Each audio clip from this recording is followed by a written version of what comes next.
looking live on the Pick 6 podcast.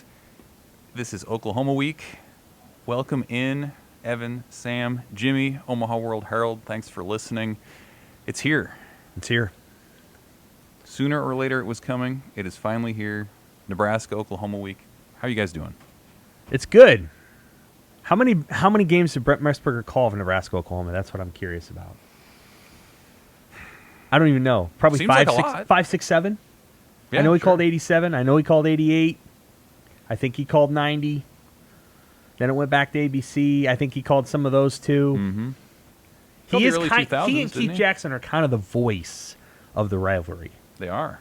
I agree. I was rewatching some of those games, and man, that doesn't just ooze college football to hear those deep, dulcet tones, man. I barely remember Keith Jackson. I remember like the tail end of Keith Jackson. Yeah. Brent Musburger is probably my growing up voice of college football. I was watching the game of the century for the first time this weekend, and I was just struck by how different the broadcast experience was back then. Right. Number one, to their credit, they took like a lot of time out of the broadcast to teach you football. Like they Right. would draw stuff up for you on the board, which I appreciate and wish we would do more. I believe that was Bud Wilkinson Yeah. on the analyst there. And number two, Yeah. it was just no matter like Johnny Rogers, the punt return, and there he goes. Chris Schenkel 10, is the- 15, is the 20. call. No Yeah. matter like people could be storming the field. It doesn't matter. The tenor of the voice never Well, changes. Chris Schenkel was like that, yes. His biggest claim to fame, broadcasting-wise, Evan, Jimmy wouldn't know. No offense to Jimmy. He wouldn't. Bowling. Sure. He was the voice of the PBA, and bowling used to That's be right. way bigger back in the 70s and 80s, and Chris Schenkel was the voice of the PBA. But you're right, Jimmy. There weren't a lot of... the baseball radio announcers back in that day were like really whatever. Mel Allen. Kurt Gowdy was kind of like that on the NBC games. But yes, they were a little bit more restrained back in that day. It's Nebraska, Oklahoma, in the game of the century. And They had so much authority, too. I did Right. when I was in college, I actually interviewed Keith Jackson for a piece I did for a class. And he told me a story about how, they would travel around and do interviews with players and coaches before a big game. And he had no patience for players that would stutter or be slow to give their thoughts. And what he would tell them, he told me this, what he would tell players is you get one, in an interview. If you get the second one, I'm pulling you and the interview's over with. Keith Jackson That was the going to standard. the pen during the interview. That don't was say standard. Gotcha. That's good to know. Can't say it twice or you're done. Keith's had enough. Well, that would not work today. That would not. That's what I'm saying. It's so much different. I mean, it was him and like one other crew back then. It's Maybe. amazing. That's interesting. Yeah. Anyway, it is Oklahoma Week. We're going to chart a path, a potential path to Nebraska contending this week, even as a 3-touchdown underdog.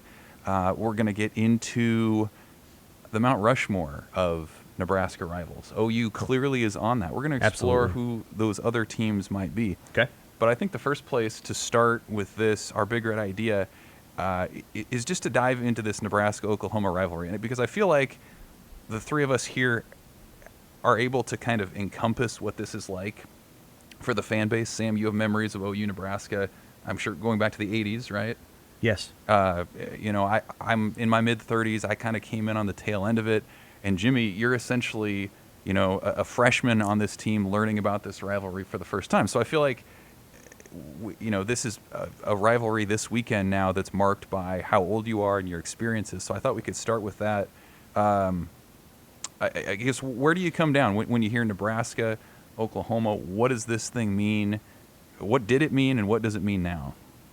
To put myself in the shoes of the freshman on the Nebraska football team, to me it means very little, honestly, before I got here, before I've studied up on it. But, when a month ago, I would have just said, wow, it's a great opportunity for Nebraska. That's a chance for them to, like Oklahoma is the prolific program here. Nebraska, I didn't know that they once were, but they're not there anymore. This is a chance for them to punch up, right? I think that's how a lot of those guys are feeling in that locker room right now. This is a showcase game for us. The last time they were in the spotlight, they looked terrible against Illinois. Then everyone pretty much ignored them for 2 weeks as they played Fordham and Buffalo, did what they were supposed to do. And now they're back on the national stage again, and whatever they do on Saturday is going to color the national perception of the program until Michigan. So the history for you, I mean, it's just kind of. I mean, it's dusty like and it's textbooky. I don't want to and- say it's dusty textbook. Let me ask you a question. Okay, go ahead. Just be honest. Sure. Does any history in any sport matter to you? Yes. And I don't mean that as like a. No, for I sure. don't mean that as a personal question, but my sense is that generationally, people in your generation just don't put much stock in anything that happened before you were born. Period. I mean, I grew up with. Does that make sense? Yes, I agree. Okay. I know what you're saying, but I grew up like my dad's 77, so he grew up teaching me the history of a lot of different sports. I am intimately familiar with like Right. baseball history and like the Steel Curtain Pittsburgh Steelers. My dad was born in Harrisburg. You know, my dad played high school basketball against Gail Goodrich. So like the old timey Lakers teams, UCLA, John Wooden era. Like I'm very familiar with that stuff. College football. I don't know if that's just something that was That's missed just in a my helpful. household. That's a helpful addition because Yeah. The reason I ask it that way is because I think there can be times when. So you have an appreciation for history. Absolutely. In the and things I think, that you're and I think interested the kids in that locker room do too. It's just that they need it explained to them. Like Right. they need, like when they were talking about earlier this week, some of the former players are going to come in that locker room this week and explain that to them. I think once they have that, they will be, Right. they'll have that extra blood pumping that they need. And Frost said that he hasn't really talked to me about that yet, but that they'll hear about it around campus. I think they don't. We talk to them Monday, Tuesday, when they're still kind of wide-eyed and don't really understand what's going on. I think by the end of the week they'll have a better understanding of what this game means and they'll be ready to go. So I guess I think what's interesting is I think you do have an appreciation for history in other areas, but this particular history is at this point is far enough removed that it doesn't even have much of an imprint on your. I think it just depends. Does that on, make sense? Yeah. I just Like think you it depends invest in on the Lakers, There's Celtics in so the much. 80s. There's so much history in sports at Right. large that you Right. can only invest your time into so much of Right. it. So I think kids that grew up in Nebraska with parents who watched this stuff, I think they care about this a good deal because they grew up hearing stories about it Right. from their parents. It's just if you didn't have that, you can only do so much. I'm gaining an appreciation for it this week as I study it, but I need to, I need more time to kind of drink it all in. So, like, the player's perspective is interesting to me because, Why? well, what I Why mean, is it interesting? What I mean is, We don't know anything, and we have no knowledge of it, and we don't really know anything, and that's interesting because why? may I Yes, finish? of course, Okay. yes. What I'm saying is, like, it's interesting as a fan. Jimmy, you can say it's interesting as a fan to kind of learn about it, break it down. For the players, there's maybe not quite that enthusiasm because they are so invested in the moment. They have Sure. to prepare. They have to get into it. And so I guess I was trying to turn the tables and think like, okay, how passionate am I about, say, World-Herald history? How Sure. much do I, Yeah. how much do I know about the sports editors at the World-Herald in the 70s and the 80s? And not a lot. There were a few. Not a lot because, like, I'm trying to be the best, sports writer now. Amen. And so I don't have a ton of time to look back on that. I think it's different as a fan to do it than to do it as a player Sure. because you're trying to carry it on. That's what's fascinating to me is, like, if you just think about whatever line of work you're in or whatever you're involved in, like the history of that thing, how worried are you or how invested are you in that versus trying to do what you're doing in the moment? I do think, to Evan's point, we as sports writers get too carried away with considering what the players are saying as boring, even though, like, for example, if they're saying, I'm just focusing on this moment, I can't look ahead. Right. That stuff sucks for us because we can't write anything about it. But I genuinely believe that's how they operate and how they I need do to too. operate. It's just Yes. it's just not great fodder for Well, podcast or the newspaper. The reason I ask why it's interesting is generally speaking, when we ask person X about a subject and they say, I don't really know anything, we don't necessarily find that interesting. We find interesting the person who knows a lot about it. You know what I mean? But also, if you ask someone, like, I don't know, if some, like, at a party, if someone gets like an obvious historical fact wrong, people are drawn to that and they do go like, what? Like, Right. that's, How is this? That's kind of interesting. It's a different kind of interesting, but it's Yeah. interesting. So I would describe my history with the rivalry as, I had two much older brothers. And so one's 14 years older, and I think one's the other, I think he's 10 years older. And so they moved from Iowa to Nebraska in 1975. My oldest brother was 11. My middle brother was 8. And that's kind of the time when it starts to become real as a sports fan. this is something we can all recognize. That when I really got invested in the Nebraska-Oklahoma rivalry, I was like 7 or 8. Mm-hmm. And that's kind of when it happens. They became invested when they moved, which was in the late 70s. And so I grew up with Nebraska-Oklahoma being huge in the household. Like I remember watching as much Oklahoma, almost as much Oklahoma as I did Nebraska, because you watched Oklahoma to see how good they were compared to Nebraska. And you waited for the Oklahoma score, and there was always this tension between wanting them to lose and hoping they'd win because you wanted them to be because you wanted, if Nebraska beat them, it to be a big deal. And so there was always this emotional turmoil surrounding that particular game. And so part of what I think has happened, partially because of our, online culture and social media, which I'm plenty a part of. I'm on Twitter, I think, more than both of you guys. So You post more, at least. Yeah, I'm just as guilty as anything of this. God love you. We have a flattened, like, social culture, and so as a result, like, rivalries like this kind of lose their whatever because people are, they have a panoply of teams that they follow. Like, I'm not a fan of the place where I'm from. I'm a fan of Oregon, or I'm a fan of this team, or I like Texas. You go to a Shields, there's a section for Nebraska, but then there's a section for Duke and North Carolina. People will say, I'm a Duke fan. I'm like, really? You like Duke basketball? And knowing everything. And then they'll be like, well, I didn't know any of those things about Duke in the 90s. And I'm like, of course you didn't, because you weren't born. So, those kinds of things are always really interesting to me, in the sense that there's a juxtaposition between how much does a rivalry matter and how old is the person and, like, the experiences that they have. Right. And so what's interesting to me about this particular rivalry is there's a group of people who feel very passionately about it. I'm probably on the front end of that group, partially because it became conscious to me in the mid-'80s versus, like, the early 90s. And then you can talk to people who are maybe 6 years younger than me. And I don't know how many years younger than me. I'm 43. You're 35. And I just don't think it probably means as much because Nebraska was kicking Oklahoma's butt by the time it became consciousness to you. Right. I remember my early times were the onset of the Big 12, when they played every couple of years. Oklahoma was bad in the late 90s. Mm-hmm. I vividly remember the 2000 and 2001 games as being big deals, and they were. But yeah, it wasn't an annual thing. It wasn't the thing that you look forward to every year because they weren't on the schedule every year. It was just like another really good opponent. And so, yeah, I feel like I'm kind of in that weird middle ground where, I didn't have the annual experience that you did, but I'm old enough to remember when they did play. I think you get 5, 6, 7 years younger than me, and you just don't care at all. Right. Because you have very little experience with it. So it's a weird kind of moment in the fan base where, yeah, if you're 40 or so or older, man, this probably means quite a bit. If you're in your 30s, it's a mix, and if you're 20 or younger, man, the way cares? Jimmy's looking at it is the way that most of the nation looks at it. Sure. To be clear, there's probably fans over 60 that look at this kind of closer to what I do because they love college football. But the way Jimmy framed it is, Nebraska really was in the national spotlight in week 1 because there was no other games.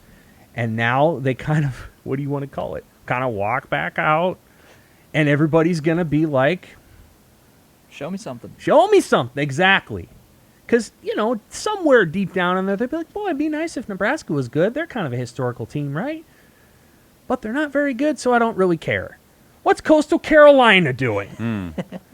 Who? Coastal Carolina. Well, I really like that uniform. Did you see that their field was slightly the color of teal? Cats with yarn. Like that. Here's a that's crazy what's thought. changed. Here's a crazy thought. For some of the kids on this football team, Boise State might have more cultural college football relevance than Nebraska. I think it's fair. Yeah, maybe. And Jimmy, that's a and if pretty Boise darn State, good point. and by the way, if Boise State was playing Oklahoma this week, they might be more jazzed up about that one because of the Fiesta Bowl game. Sure. Statue of Because Liberty that's what play, they grew up sure. with. And to your point about it hits when you're about 7 or 8, these guys were about 7 or 8 right when they took this most recent hiatus from the rivalry. That's a good point. So, No, that's an excellent point. Like I do feel like there's a kind of, I don't know, there's a resonance for me definitely, It's going to be special going and seeing that field again. For people who were alive when the 50th was played, I think it's going to be resonant. So, but then for other people, I think it's kind of, I was thinking about this too. Like, everyone says Nebraska needs to stop living in the past, stop thinking about the 90s, update Right. your traditions, do that. It feels like this week is kind of an exception to that, where it's okay Yes. to look into the past. It's not always okay. In fact, it's rarely okay. It's, face forward. What can you do now? This does feel like kind of that rare moment where you can really celebrate what the tradition has Right. been at Nebraska. And that's maybe not the worst thing. no, Yeah, but if you agree. celebrate with a 42-17 loss, it's going to be right back to face forward. Fair. Yeah, sure. I mean, I think that's fair, Jimmy. I think there's a kind of. It's hard for Nebraska because this was a very important game to them at one time. They kind of lost the year-to-year rivalry with Oklahoma in '96. Then they left the league.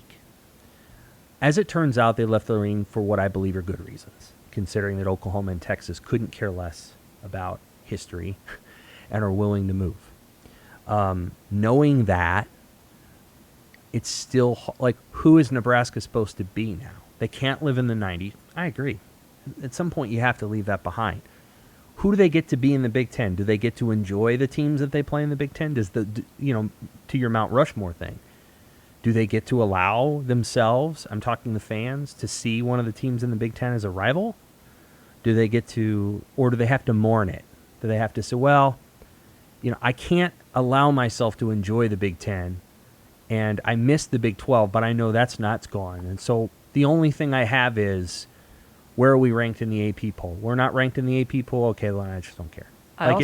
It's this relevance conversation that I think eats Nebraska's fan base from the inside, because the only thing you're caring about is what ESPN fricking thinks of you, versus whether you can take any joy from beating Minnesota or Iowa, because you can't.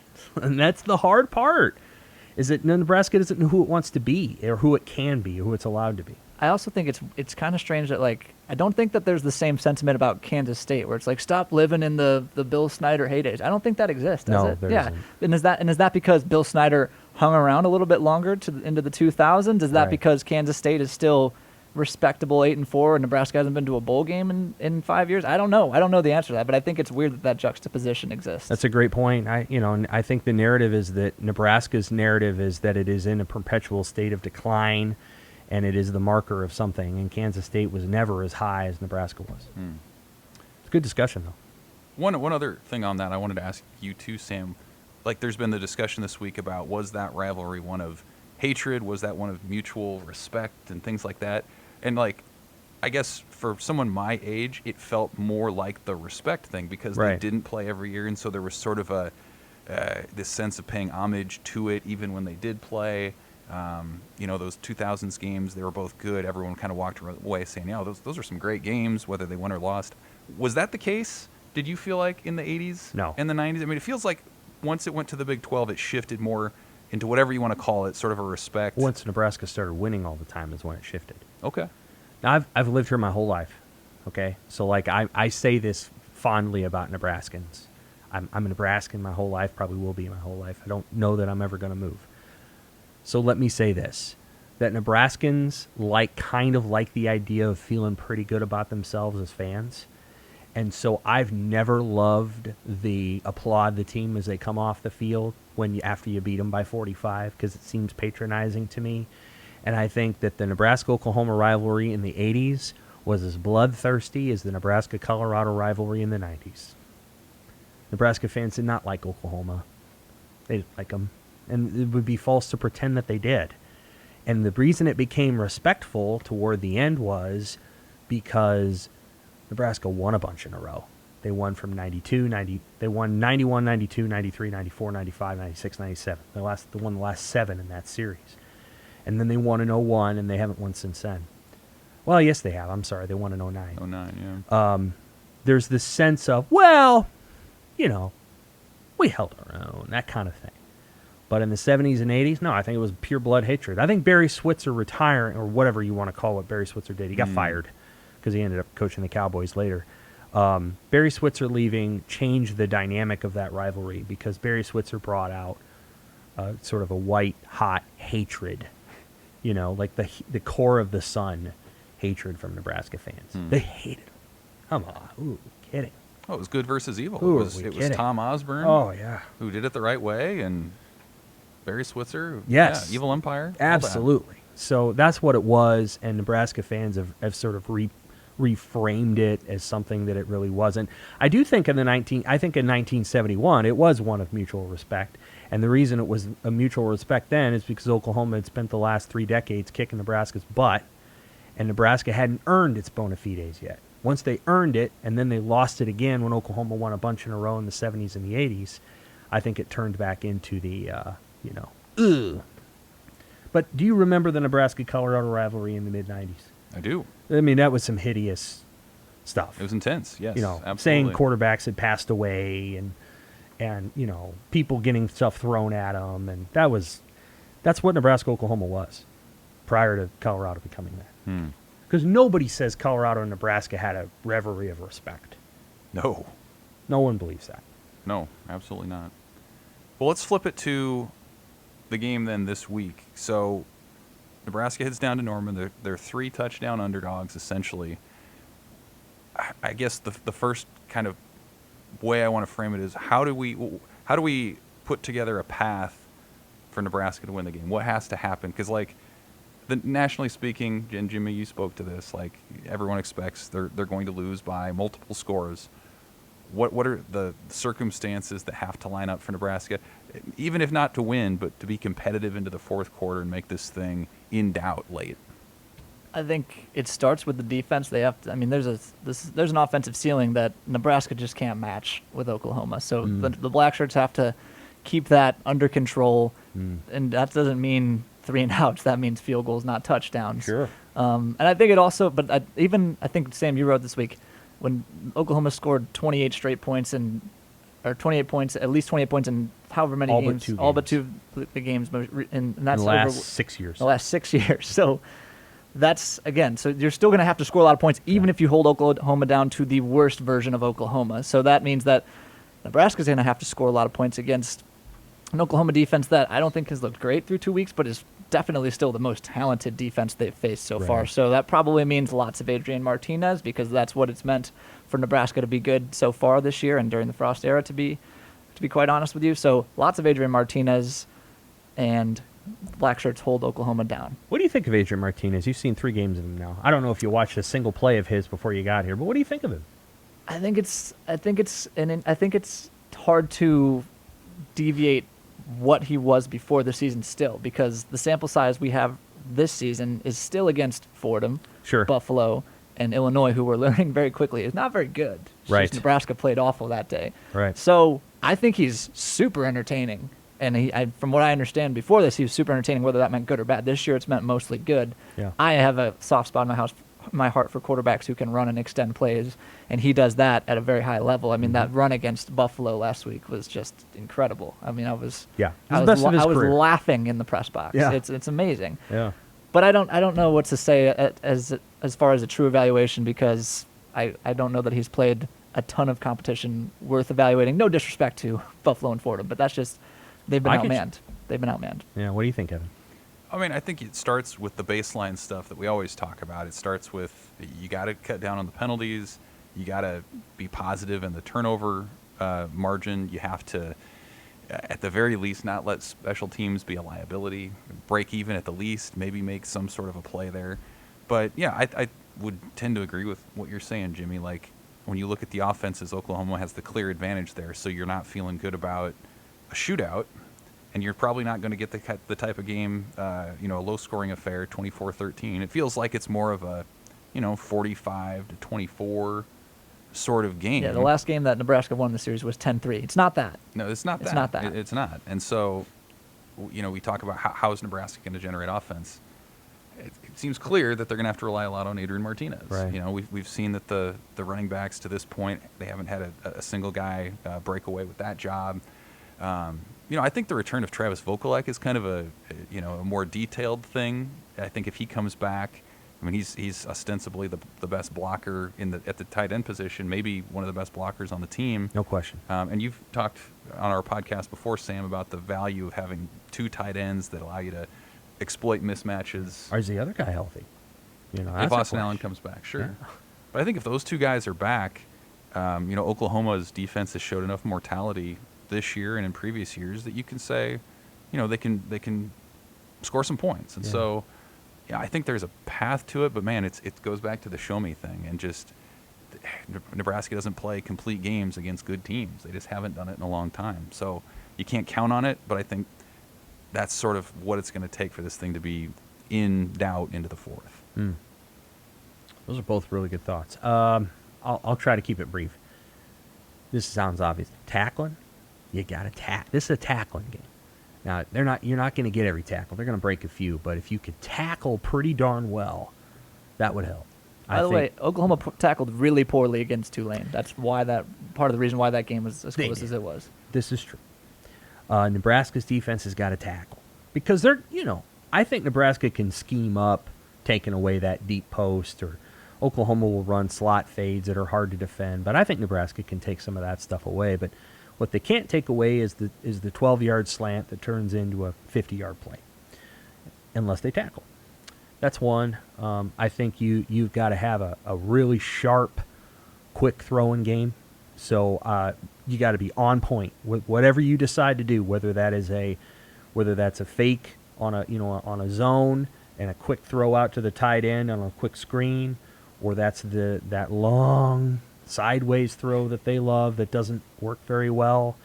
Do you have a quick screen? Do you have a middle screen that you can use against Oklahoma's speed when they get upfield? It'd be nice to have a quick throwing game. And then Nebraska's going to, I think, have to be really creative on offense and use Oklahoma's speed against them. So when Oklahoma, you've got to assume that Oklahoma's not going to just bend, not break. They're going to try to come after you, and when they do, you got to hit. And Martinez has got to be on point, and we'll just see. I think they're going to have to play about as good of a game as they can play. And then the fourth thing I would say is it'd be great if you had a great punting game. And I know it sounds obvious, but if Cherney goes down there and punts his off, and Oklahoma's starting to drive at their 17 instead of their 29, just makes a difference. Making a team go more than 75 yards, it does help. And at some point, it's kind of like a pitch count, guys. You run out of plays. Like you don't have 85 plays in your offense generally. You have like a number of plays that you run a bunch over and over. And Oklahoma will run out of plays if Nebraska makes them drive the length of the field. So hopefully Nebraska can stay in the game. The other thing I would say is that if Nebraska gets down early, they can't quit. Oklahoma does have a penchant of taking their foot off the gas. Actually, I'd say it's part of their identity in the last 5 years. They have taken their foot off the gas in a number of games and been caught at the wire, Kansas State last year, or nearly caught at the wire. It's just Tulane. It's just part of their issue is they don't finish games very well. So I think Nebraska has to play 4 quarters hard, and they can't get hung up on falling behind early. You have to keep fighting, and I think you might have a chance. One other thought off of this. So this is the measuring stick game for Nebraska against the national power to see where they stack up on things. Maybe give me one position that you'll be watching, and depending on how that position does, it might affect your outlook for Nebraska in the Big Ten season after this. So what's a position that, man, either they do well, and maybe that changes your opinion of Nebraska as it enters back into Big Ten play. For the positive or the negative, what comes to mind? I mean, I think the offensive line is the biggest question we still have, right? So that's the position group for me, although I don't know that my outlook's going to change on that one. You don't tend to have a game of your life as an offensive line against an opponent like this when you've been playing Buffalo and Fordham, and those guys have been giving you a little bit of trouble. So No question. that change, if it comes, will come much later in the season. It's not coming this week, but I would say that's definitely the most important position group to watch this week and going forward. I generally would agree with you on that. I'll throw out the defense, though. I mean, you guys laid out what Oklahoma does in terms of scoring. If the Blackshirts can hold Oklahoma to 31, 35 points, and be somewhat impressive in doing so, Yep. then I think, man, you look at the rest of the schedule and you see some of these offenses in the Big Ten, You think, man, Nebraska's margin for error just got a little bit bigger there in terms of Right. what the offense is going to be asked to do. But if, the doors get blown off and Oklahoma scores 56 and the big plays are there, the chunk yards, then I think you have to kind of pause and say, okay, that's not, you can't lean as heavily on that unit as you thought you Right. could. So I think that's another big one to watch. I think Nebraska won't play too many offenses that blow your doors off after Oklahoma. Maybe Ohio State. That's a good point because I think some of the teams, even Iowa's top 5, I have them in the top 5. Their offense has not been great. Their defense has been amazing. Like they've created all these turnovers and set the offense up with short fields. But you can't assume that Iowa's going to do that every week. So offensively, I think Iowa's vulnerable. I think Northwestern is poor. Michigan State, we'll see. We'll learn a lot about them this week. I would pick wide receiver. Now, again, the caveat here is if they're not healthy, it's hard to tell. But let's say Oliver Martin comes back and you get Vokalek and I'm throwing the tight ends in here too. But Manning plays, maybe Betts. This will be a secondary that can take some of those guys away, man on man, and I'll be curious to see how Nebraska does in matching up with what's the right word? In matching up with what Oklahoma does in coverage. I think Oklahoma is going to feel pretty damn good about going man and saying, beat us, Samari Toure, beat us, Oliver Martin. And if there's one thing that is true of Big Ten defenses is there's more than a few defenses that Nebraska is going to face on the way out that'll try to do the same dang thing. Michigan State will try. They have athletes in the secondary. Michigan will try. Iowa won't. Iowa doesn't do that. But Wisconsin will try. Like other teams will say, all right, you guys can't get open against them. You're not getting open against us. Well, let's look back one more time. We mentioned at the top this idea of Mount Rushmore for rivals for Nebraska. And I think it's an interesting discussion anyway, but I think given our ages, our backgrounds within Nebraska, I think it could be another sort of insight into, how we view rivalries and things like that. So if we are to assume, and I think it is safe to say that Oklahoma is on that Mount Rushmore of rivals for Nebraska, who are your other 3 that you would include on that list? The Omaha YMCA. Ooh. Vaunted rival. Back in the day, 1890s. Yeah. Okay. Go ahead, Jimmy. I'm curious to hear what your answers on. I mean, this isn't going to say anything reflective of my generation. I don't think it just I means think that he's going to get this right. I did some He's gonna get Googling this on right. this. So Colorado's on the list. You just talked about it. There's bloodthirsty rivalry in the 90s. There's also a trophy, which I like, or there used to be. They used to do the Bison's Head Trophy. Yeah, that and was then a while back. Colorado lost, quote, air quotes, lost the trophy in 1962 or something like that. They've been playing forever. I think it's the second oldest Big 12 rivalry. So I like tradition that goes back a long way. Sure. Colorado's definitely on that list. I'm sorry, Missouri. Okay, Missouri is actually the second oldest Big 12 rivalry, not Colorado. So that's why Missouri is on my list there. Goes back a while.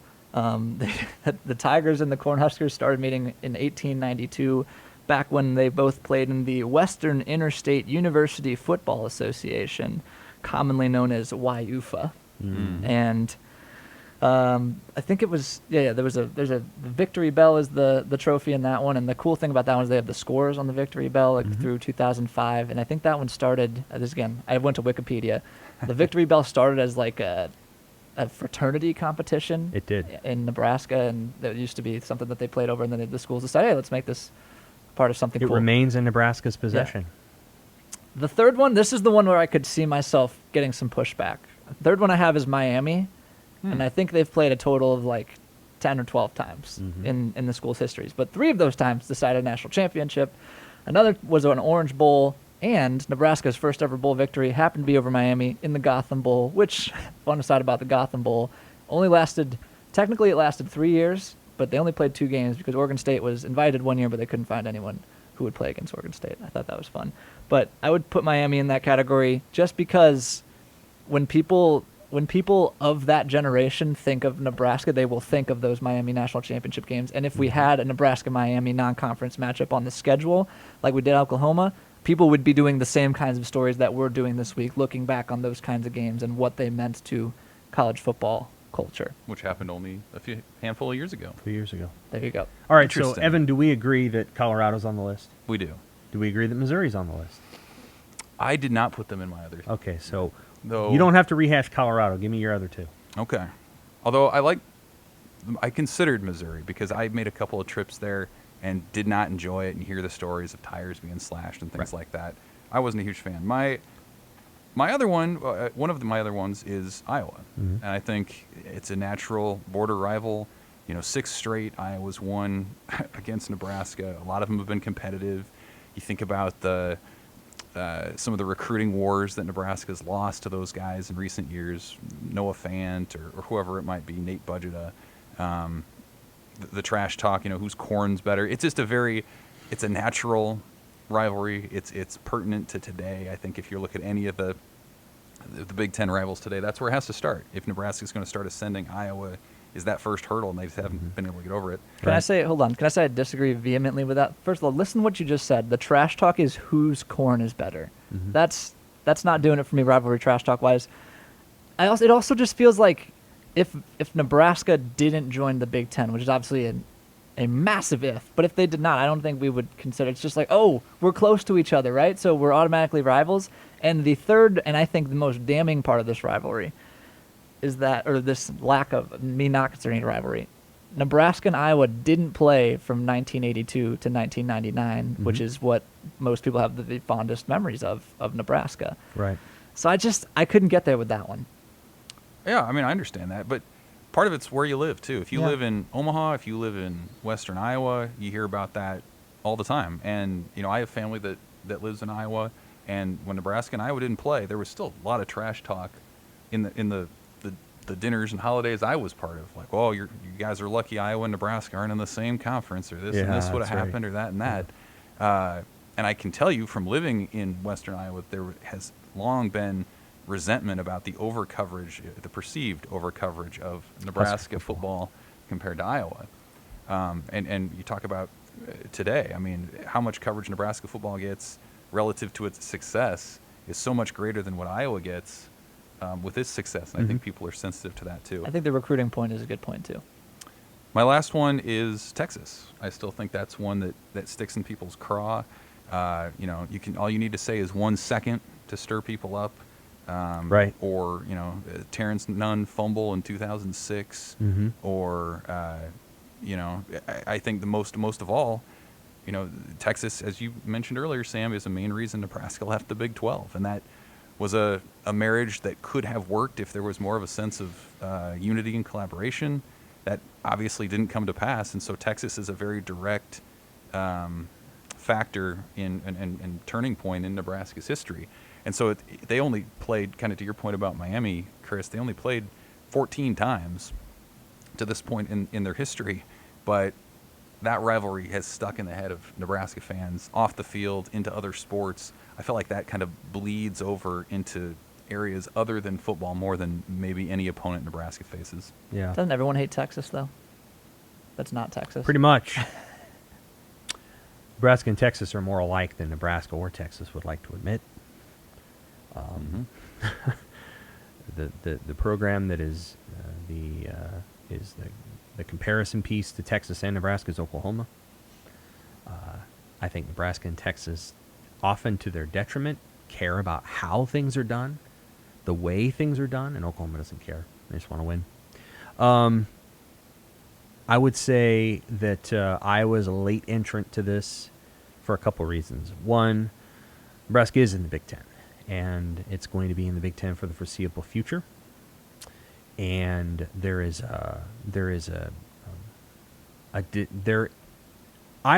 Iowa's coaching staff. Iowa does not like Nebraska. So there's part of it is, it's, Iowa, for example, if you were to go and ask Iowa journalists, well, who's Iowa's rival? They would rattle off Minnesota and Wisconsin. And I know one that would say, even Illinois. Okay. Yep. Okay. Iowa State. And Iowa State. But they don't like Nebraska. Most of my extended family grew up in Iowa. There was never any antipathy toward Nebraska per se, but the states of Iowa and Nebraska are very, very different, and the University of Iowa and the University of Nebraska are very different. They're very different places. Anything east of Des Moines is very different from basically anything in Nebraska, including Omaha. So there's something culturally there that is different, that is similar to the cultural difference between Nebraska and Missouri. Nebraska did not like Missouri. Missouri did not like Nebraska. Iowa doesn't like Nebraska. The football program does not care for Nebraska. They want to beat Nebraska. Frankly, up until maybe the last couple of years, they wanted to beat Nebraska a lot more than Nebraska wanted to beat Iowa. Nebraska had resisted it becoming a rivalry. So I think Iowa's there, in part because Nebraska fans are finally starting to say, if we can't beat this team, what the hell are we doing? You know, that kind of thing. I would agree with it that Missouri's on the list. Those two programs hated each other. From 1960 to, gosh, I don't even know, till the end of it. Oh, yeah. The two programs don't like each other. The coaches didn't really like each other. One of their football players knocked out a fan after the 0-3 game, Kellen Houston. Remember that? Yep. Their fans are generally speaking, boorish is a word for it. I kind of like that, personally. But I think you guys hit on everybody else. Colorado's there. Chase Daniel, by the way, maybe the most unliked, disliked opposing player from the Nebraska fan base. I think if you were to make a list of most disliked players, he's he's right there. One of the OU quarterbacks, although it's not fair, they never did anything. Right. They weren't jerks, but Thomas Lott or Charles Thompson, probably Thompson, and then somebody from Colorado. I don't really know, but yeah, he probably is. So I would say Missouri, Colorado, Oklahoma, obviously, and then Iowa. I think is there, and some of that's on Iowa's end, and they won't admit it because they're going to act like because they've had all these other rivalries and they got their Floyd of Rosedale and their Bacon and their whatever trophy they have with Wisconsin and all that, but they don't like Nebraska. I know they don't. And I don't think Nebraska likes them now either. They can quote the Sean Eichhorst line from 2014. We had to evaluate where Iowa was. That still pisses everybody over there off. It does, and there's things that go back even before then that go back a long ways of like Nebraska lost to Iowa one time to Hayden Fry's Rose Bowl team, and then they weren't playing Iowa anymore. And they didn't play Iowa again until Tom Osborne left. And then they scheduled them for 99 and 2000, and they beat the crap out of them. And then they didn't schedule them again. And then Iowa got good. So there's always this impression on that side of the river of like, Iowa beat you one time, and then you walked away. Yep. That's why they didn't, by the way, that's why they didn't play. They scheduled 4 games in the 80s, and 2 of them were way tighter than anybody thought they'd be because Hayden Fry was coming up, and then all of a sudden they disappeared. Mm-hmm. So, yeah, there's something to that. But I like the Miami thing. I think that's people have an antipathy for Miami because of what Miami represented. Yeah, the cultural clash. Yeah. Like in 10 years, Alabama Clemson, kind of like a similar deal. Sure. Very similar programs, but Yeah. yes. And then I'll add one more. Notre Dame. I think Nebraska's feeling about Notre Dame. My wife is a Notre Dame fan. That's who she likes. She'd like her children to go to school there, which is interesting. That's the team she watches in college, is Notre Dame. She wants to know what they're doing. Grew up with a lot of people, that's who they care about. There are people in the city of Omaha who are Creighton basketball fans, and they're Notre Dame football fans. There's something there where if Nebraska and Notre Dame played with some frequency, I think you would see a great tension. That's another one, though, where like everyone can claim Notre Dame as rival. It can. So some of the Notre Dame thing is related to Creighton basketball, because there are people who used to be Nebraska football fans who were shamed into not being Nebraska football fans anymore because they were Creighton basketball fans, and somehow you couldn't be Creighton basketball and Nebraska football or something. And there was a successful movement of, I don't know why, but there was a successful movement in there where like you couldn't, you either had to claim Iowa or Notre Dame or somebody else, but you couldn't, you know, if you were going to be a true J, you had to, what do you call it? Disown Nebraska. And it's nonsense. There's tons of Creighton basketball fans who are also Nebraska football fans. Howard Hawks is the number one, the big booster for both, but there was a successful push to move people out of being Husker football fans. It's one of the reasons that Omaha is kind of conflicted when it comes to Nebraska football, is because when Creighton basketball got really good, Nebraska, Barry Collier put his nose up in the air and acted like Creighton was not worth the gum on his shoe when they were beating them every year. And it has cost Nebraska to some degree in this city. I don't know. It's weird. The other great what if in that particular rivalry, I think, was it the 40s or the 30s that they played regularly, Nebraska and Notre Dame? They did in the 20s, 30s, 40s. And it was I think Ku Klux Klan activity, anti-Irish and Catholic sentiments in Lincoln that so turned off the Notre Dame brass at the time that they discontinued the series. So I think that's always an interesting what if. Had that not occurred, how much longer would that particular rivalry have continued on too? Yeah, there's some really long buried things that Nebraska shouldn't be proud of. To be very honest with you, should be not proud of at all. That helped end that series. Yeah. Go to picks. Are you ready? Are you ready? Yes, I am.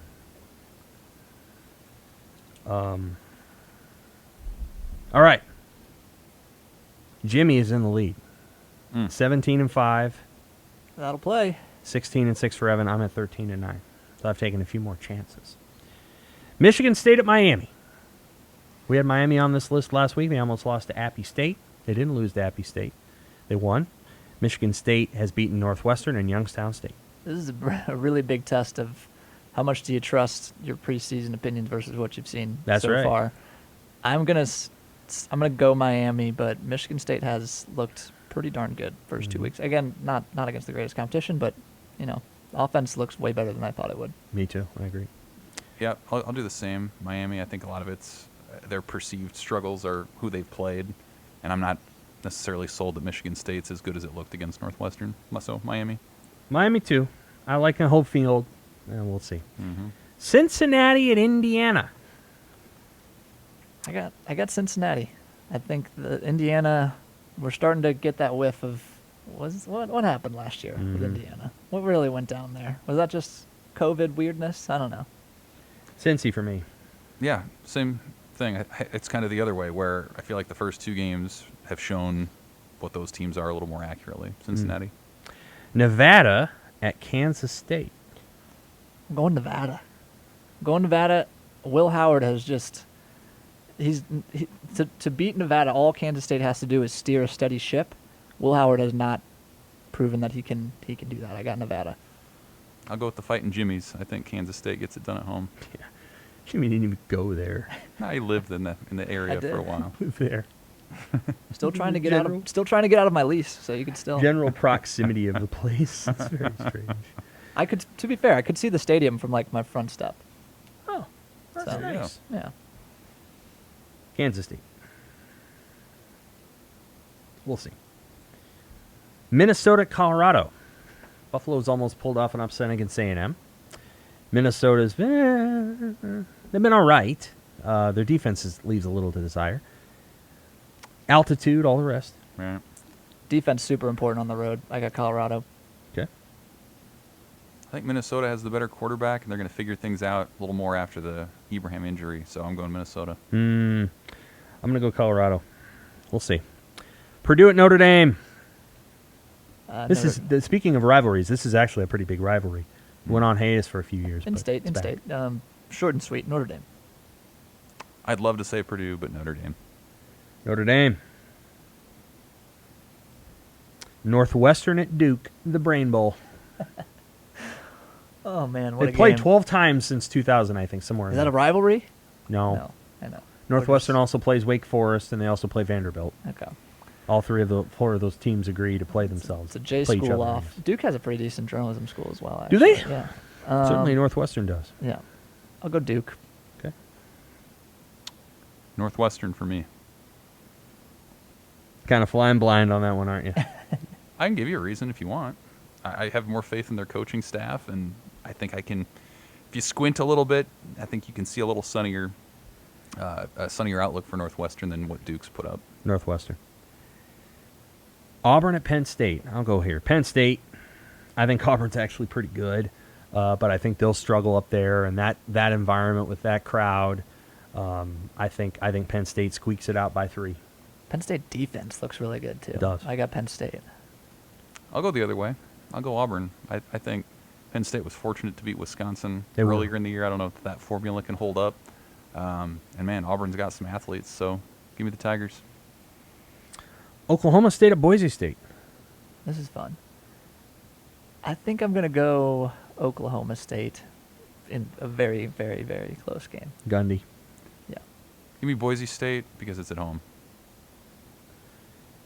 Interesting. Boise. Arizona State at BYU. I'll just come right out and say it. I'll take BYU. I'm going a little Holy War hangover, Arizona State. Yeah. ASU really struggled. Actually, we're not supposed to call it the Holy War anymore, aren't we? I don't know. They call it that. Okay. I think. I will say this, that Arizona State's offense is such that it has a hard time pulling away from anybody because it's kind of a pro-style deal.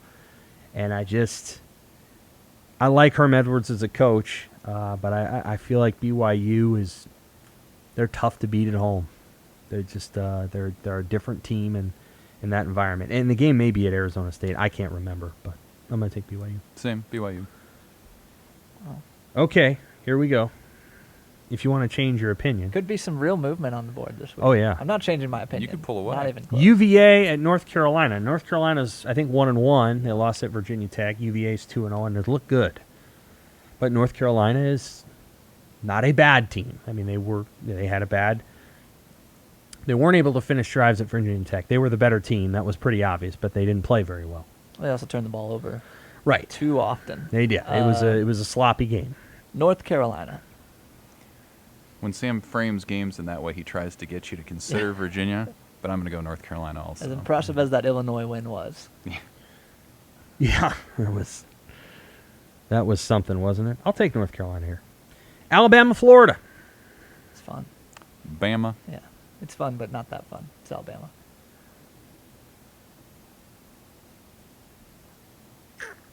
While we're talking about iconic college football announcers, I miss Vern. Oh, yeah, me too. Yep, He was CBS. Yeah. he was. He was great. And finally, Nebraska, Oklahoma. We're going to do this one a little bit differently. The line is 22. I think we all agree that Nebraska's going to lose. Does Nebraska cover? I don't think so. I just think Oklahoma's got too much for them, and as encouraging as the defense has looked so far, I do think there is such thing as it's such a step up in competition that it's going to be a little bit much for them. I think Oklahoma wins by 4 touchdowns. I do not think they will cover either. They tend to not in these kind of games, and Oklahoma seems like it has one non-conference hiccup every year, and it's already had it. I think they're locked in, and I just don't know that Nebraska can generate the points that it needs to on Adrian Martinez alone. So I don't think they do it. I think they cover. I think they lose by 17, 18 points. 42-24, maybe even 42-21, which technically is a cover if we're going with a 22 line. So I think they'll cover. Fans feeling okay about that result, you think? Kind of depends on how it happens. I guess, yeah. If it's 42-0, no. Right. If it's 42-24 and you're going into the fourth quarter and it's 31-24 or 35-24 and you got the ball at their 20 and you miss a field goal, maybe. Yeah. Just never know. I do think Nebraska's going to have something in the in up their sleeve. Mm-hmm. I don't know what yet. I think it matters what they have. I think people will talk about whether they're healthy or not. I think you can overdo that. Certainly, I think it's important to have Martin and Vokalek if they can get him. Yep. Manning would be helpful. Betts would be. They'd all be helpful. But I don't want to see the game be framed as, well, they couldn't win because they didn't have all their best players. I don't know about that. I think they'll have, I think it's going to come down to that and whether their defense can tackle. Now, this is going to sound dumb. It's going to be hot, and it's on, I believe it's still on grass, right? I think so. tackle. Just tackle. And that's something that when you get in these big games, and the guy's a little faster than you're used to, tackling is something you lose form. You lose the ability to get a guy. Tackle. If you tackle Oklahoma, I think you got a chance of keeping them down a little bit. If you're missing stuff and they're running through everybody, it's going to be a long day. So count the number of missed tackles on Saturday, Jimmy. Okay. If we get above 10, It's not good. trouble. I think the highest that I've ever seen, and it was on a grass track, was at UCLA in 2012. Nebraska should have won that game by about 10, but they didn't tackle anybody all night, and they slipped around all night too. They lost their feet all the time, and I think they missed probably 20 tackles that day. It was pretty frustrating. So if Nebraska can keep its feet and they can tackle, I think they'll be in decent shape.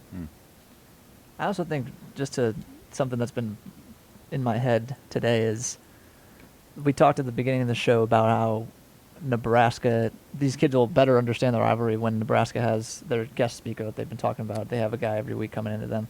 Oklahoma's going to have that too. There's going to be people coming in from Oklahoma who are saying, hey, this used to be our season.